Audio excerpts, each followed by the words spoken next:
BBC বাংলার সান্ধ্য অধিবেশন প্রবাহতে আপনাদের স্বাগত। আজ আপনাদের সাথে লন্ডন স্টুডিও থেকে আছি মানসী বড়ুয়া।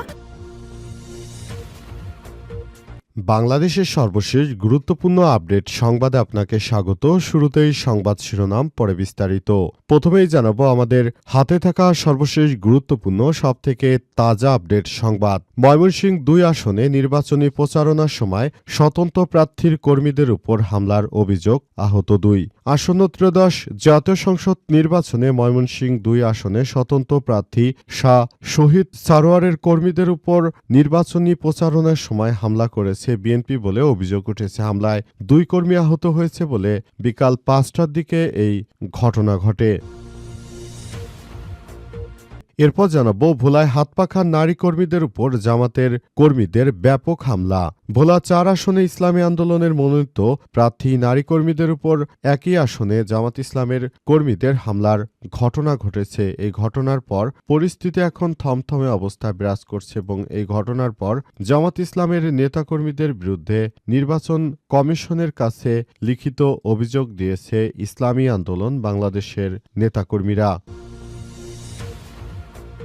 এদিকে নির্বাচনী কর্মকর্তাদের প্রশংসা করে যা বলেন স্বরাষ্ট্র উপদেষ্টা। নির্বাচনের সঙ্গে জড়িত কর্মকর্তাদের প্রশংসা করেছেন স্বরাষ্ট্র উপদেষ্টা লেফটেন্যান্ট জেনারেল জাহাঙ্গীর আলম চৌধুরী। তিনি বলেন, কোনো ফ্যাসিস্টদের দোসর কেউ নেই, সবাই ভালো কাজ করছে, সবাইকে ধন্যবাদ। আপনারা যথাযথ নির্বাচন করার জন্য আপনাদের জায়গা থেকে সবাই ভালো কাজ করছেন এবং যথাযথ সময়ে সুন্দর নির্বাচন অনুষ্ঠিত হবে বলে প্রত্যাশা ব্যক্ত করেছেন স্বরাষ্ট্র উপদেষ্টা লেফটেন্যান্ট জেনারেল জাহাঙ্গীর আলম চৌধুরী।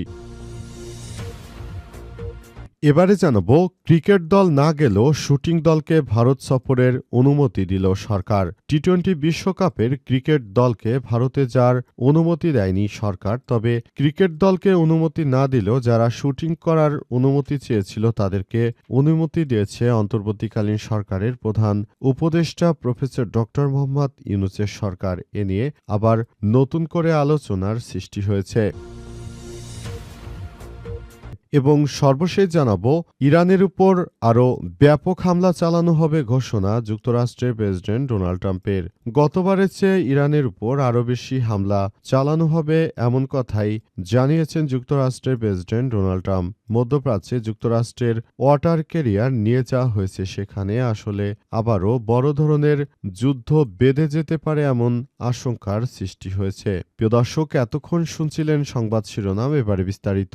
তবে তার আগে বন্ধুরা অনুরোধ থাকবে এই সংবাদটিতে একটি লাইক দিন। এই চ্যানেলে আপনি নতুন হয়ে থাকলে আমাদের সংবাদটি দেখতে দেখতে চ্যানেলটি সাবস্ক্রাইব করে রাখুন। কমেন্ট করে বন্ধুরা আপনার মূল্যবান মতামত জানিয়ে দিন আপনি বিশ্বের কোন দেশ থেকে বা বাংলাদেশের কোন স্থান থেকে আমাদের সংবাদটি দেখছেন এবং শুনছেন। আর বন্ধুরা সংবাদটি আপনার সোশ্যাল মিডিয়া ফেসবুকে শেয়ার করে বন্ধুদেরও দেখার সুযোগ করে দিন। আগামী জাতীয় সংসদ নির্বাচনে আপনি কোন দলকে সমর্থন করেন কমেন্ট করে জানিয়ে দিন কোন দল এবার ক্ষমতায় আসতে চলেছে। এবারে বিস্তারিত। ময়মনসিংহ ২ আসনে নির্বাচনী প্রচারণার সময় স্বতন্ত্র প্রার্থীর কর্মীদের উপর হামলার অভিযোগ, আহত ২। আসন্ন ত্রয়োদশ জাতীয় সংসদ নির্বাচনে ময়মনসিংহ ২ আসনে স্বতন্ত্র প্রার্থী শাহ শহীদ সারোয়ারের কর্মীদের উপর নির্বাচনী প্রচারণা চালানোর সময় হামলা করা হয়েছে বলে বিএনপির পক্ষ থেকে জানানো হয়েছে। হামলায় ২ কর্মী আহত হয়েছে। বিকাল ৫টার দিকে ঘটনা ঘটে। মূলত বিএনপির সন্ত্রাসীরা এমন হামলা চালিয়েছে। প্রত্যক্ষদর্শীরা জানিয়েছে দিন বিকাল ৫টার দিকে ময়মনসিংহের তারাকান্দা জেলার বিসকা বাজারে স্বতন্ত্র প্রার্থী শাহ শহীদ সারোয়ার কর্মীরা ঘোড়া প্রতীকে নির্বাচন প্রচারণা চালাচ্ছিল। এর সময় ধানের শীষ প্রতীকের একজন কর্মী বাধা প্রদান করে। এ সময় ২ গ্রুপের ধস্তাধস্তি শুরু হলে এক পর্যায়ে ইয়াসিন নামের এক ব্যক্তি দেশীয় অস্ত্রশস্ত্র নিয়ে ঘোড়া প্রতীকের সমর্থকদের উপর হামলা চালায়। এতে রুবেল ও রশিদ নামের ২ কর্মী আহত হয়েছে। স্থানীয়রা জানিয়েছে এই ঘটনায় ধানের শীষ প্রতীকের কর্মীরা এমন ন্যাক্কারজনক ঘটনা ঘটিয়েছে বলে জানা গেছে এলাকায়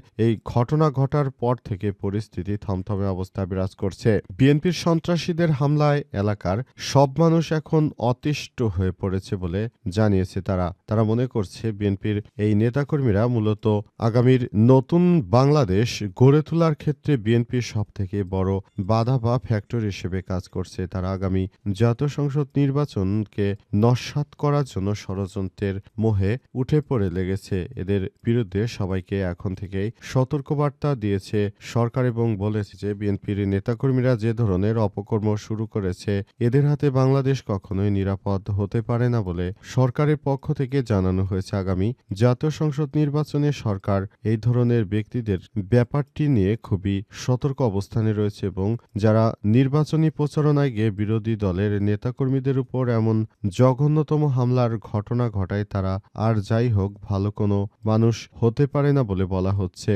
ভালো মানুষ কখনোই এই ধরনের অনাকাঙ্ক্ষিত ঘটনা ঘটাতে পারে না। যেটা বিএনপি করছে সেটা অনাকাঙ্ক্ষিত এবং এই ধরনের ঘটনা দেশের জন্য খুবই লজ্জাজনক একটি ব্যাপার বলে মনে করা হয়। ভোলায় হাতপাখার নারী কর্মীদের উপর জামাতের কর্মীদের হামলার অভিযোগ। ভোলা ৪ আসনে ইসলামী আন্দোলনের মনোনীত নারী কর্মীদের উপর একই আসনে জামাতের কর্মীদের হামলার অভিযোগ উঠেছে। এতে ইসলামী আন্দোলনের প্রার্থী কামাল উদ্দিনের ৩ কর্মী আহত হয়েছে। স্থানীয়রা আহত ৩ জনকে উদ্ধার করে চরফ্যাশন হসপিটালে পাঠিয়েছে। আজ চরফ্যাশন পৌরসভা ৬ নং ওয়ার্ডে ইসলামী আন্দোলন মনোনীত প্রার্থীর পক্ষে নির্বাচনী প্রচারণা চলাকালে এই হামলা ও মারধরের ঘটনা ঘটে।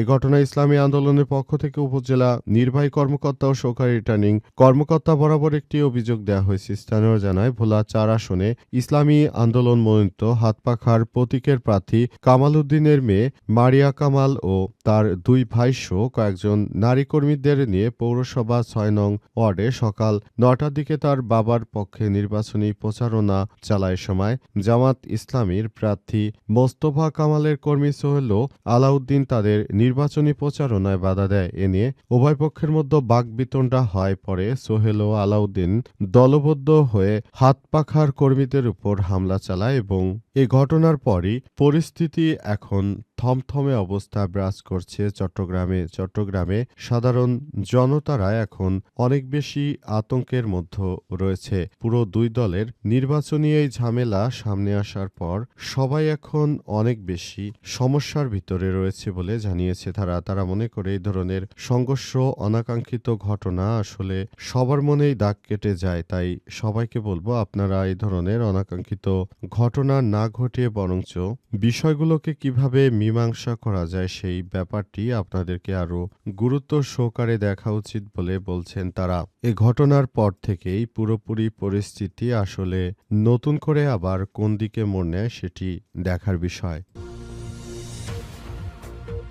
নির্বাচনী কর্মকর্তাদের প্রশংসা করে যা বলেন স্বরাষ্ট্র উপদেষ্টা। নির্বাচনের সঙ্গে জড়িত কর্মকর্তাদের প্রসঙ্গে স্বরাষ্ট্র মন্ত্রণালয়ের উপদেষ্টা জাহাঙ্গীর আলম চৌধুরী বলেছেন, আওয়ামী লীগের দোসর বলতে কিছু নেই, সবাই খুব ভালো অফিসার, সৎ অফিসার, তারা নির্বাচনের জন্য সম্পূর্ণ প্রস্তুত। আগামী জাতীয় সংসদ নির্বাচনে তারা দেশটাকে সুন্দরভাবে গড়ে তুলতে চায়, সেজন্য সে অনুযায়ী তারা কাজ করছে। তাদেরকে আমরা অ্যাপ্রিসিয়েট করছি। আপনারা ভালোভাবে কাজ করুন, দেশের মানুষের কল্যাণে আপনাদেরকে কাজ করতে হবে। দীর্ঘ সময় পর নির্বাচনের যে সময় পেয়েছেন, এজন্য আপনাদেরকে যে গুরুদায়িত্ব দেওয়া হয়েছে সেটি বাংলাদেশের মানুষের জন্য আপনারা খুব ভালো কিছু করবেন, এমন প্রত্যাশার কথাই ব্যক্ত করেছেন স্বরাষ্ট্র উপদেষ্টা লেফটেন্যান্ট জেনারেল জাহাঙ্গীর আলম চৌধুরী এবং তিনি বিষয়টি নিয়ে খুবই গুরুত্বের সঙ্গে কথাবার্তা বলছেন। স্বরাষ্ট্র উপদেষ্টা লেফটেন্যান্ট জেনারেল জাহাঙ্গীর আলম চৌধুরী আরও মনে করেন যে এবারের জাতীয় সংসদ নির্বাচনে সবাইকে একটি সুন্দর বাংলাদেশ গড়ে তুলতে হবে এবং এই বাংলাদেশটা হবে আগামীর সুন্দর বাংলাদেশ। এই বাংলাদেশে কোনো রাহাজানি সন্ত্রাসীদের জায়গা হবে না এবং আগামী জাতীয় সংসদ নির্বাচনের পর বাংলাদেশ একটি সুন্দর অবস্থানে যাবে, একটি সুন্দর নতুন বাংলাদেশ গড়ে তুলবে, এমন প্রত্যাশার কথা জানিয়েছেন স্বরাষ্ট্র উপদেষ্টা লেফটেন্যান্ট জেনারেল জাহাঙ্গীর আলম চৌধুরী। তিনি মনে করেন নির্বাচনটা হবে ইতিহাসের সবথেকে ভালো সুষ্ঠু মানের একটি নির্বাচন এবং এই নির্বাচনের মধ্য দিয়ে পুরো বাংলাদেশটা আগামীর ভবিষ্যতের দিকে এগিয়ে যাবে বলে মনে করেন স্বরাষ্ট্র উপদেষ্টা লেফটেন্যান্ট জেনারেল জাহাঙ্গীর আলম চৌধুরী এবং সে অনুযায়ী সবাইকে নিয়ে তিনি কাজ করার জন্য চেষ্টা করছেন এবং নতুন বাংলাদেশ গড়ে তোলার ব্যাপারটি নিয়ে তিনি কাজ করছেন। আগামীর বাংলাদেশ হবে সবার জন্য সুন্দর ও সুষ্ঠু একটি বাংলাদেশ বলে জানান তিনি।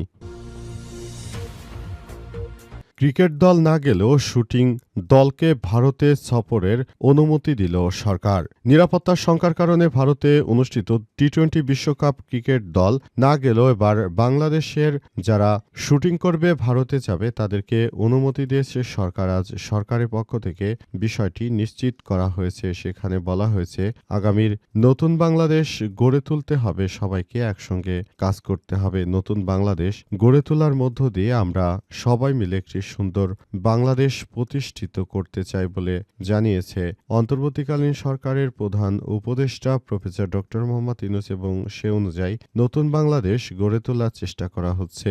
বিশেষ করে ভারতের পক্ষ থেকে প্রথমে মুস্তাফিজুর রহমানকে বাদ দেওয়ার কথাটি সামনে আনার পরই বাংলাদেশের কর্মকর্তারা মনে করে এবার জাতীয় সংসদ নির্বাচনটা হয়তো এই ক্রিকেট খেলার জন্য প্রভাব পড়তে পারে, কিন্তু শেষ পর্যন্ত ভারতে না যাওয়ার সিদ্ধান্ত নিয়েছে বাংলাদেশ এবং এখন পর্যন্ত বাংলাদেশ ভারতে যাবে না বলে নিশ্চয়তা দেওয়া হয়েছে এবং টি-20 বিশ্বকাপ থেকে বাংলাদেশ খেলবে না বলে সরাসরি জানিয়ে দিয়েছে। কিন্তু এখন শুটিং দলকে ভারতে যাওয়ার ব্যাপারে অনুমতি দেওয়ার পরই নতুন করে আবার সবাই বলাবলি করছে, তাহলে এদের বেলায় কেন যেতে দেয়া হচ্ছে সেটি সরকারের অবশ্যই এই ব্যাপারটি নিয়ে সরকারের সঠিক সিদ্ধান্ত জানানো উচিত।